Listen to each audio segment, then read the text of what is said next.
পাওয়া যায় রে বাবা, যে নিজের বাচ্চাকে জন্ম দেওয়ার পরে যে বাচ্চাকে কষ্ট করে পেটে ধরে রেখেছিল, ওই বাচ্চাকে জন্ম দেওয়ার পরে ওই বাচ্চার চেহারা পর্যন্ত মা দেখতে পাই না।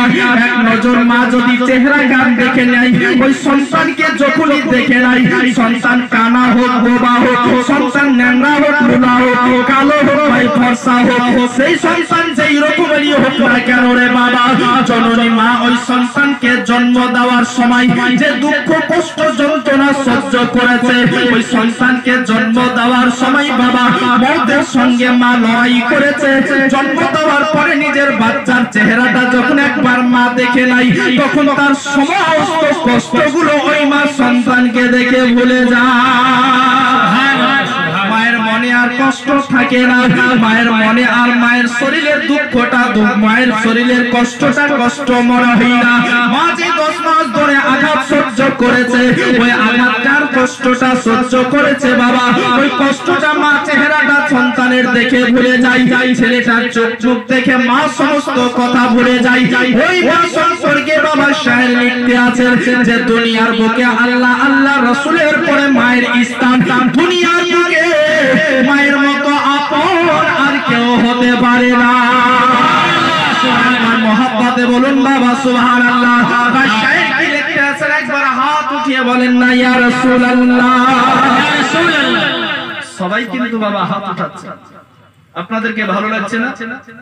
বুঝতে পারছেন না? একবার দুই হাত উঠিয়ে বলেন ইয়া রাসূলুল্লাহ।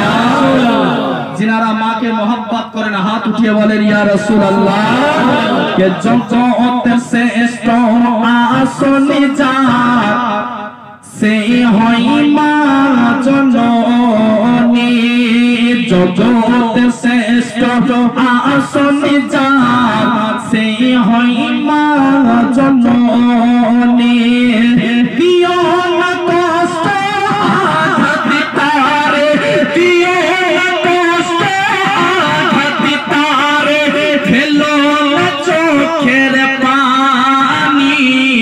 जगत से आसनी जा से होई माँ जननी।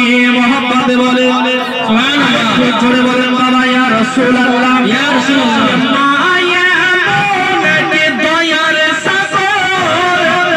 अरे जो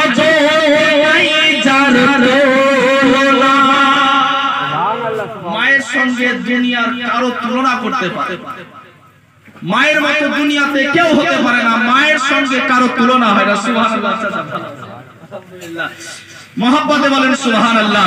কে মায়া মনে দয়া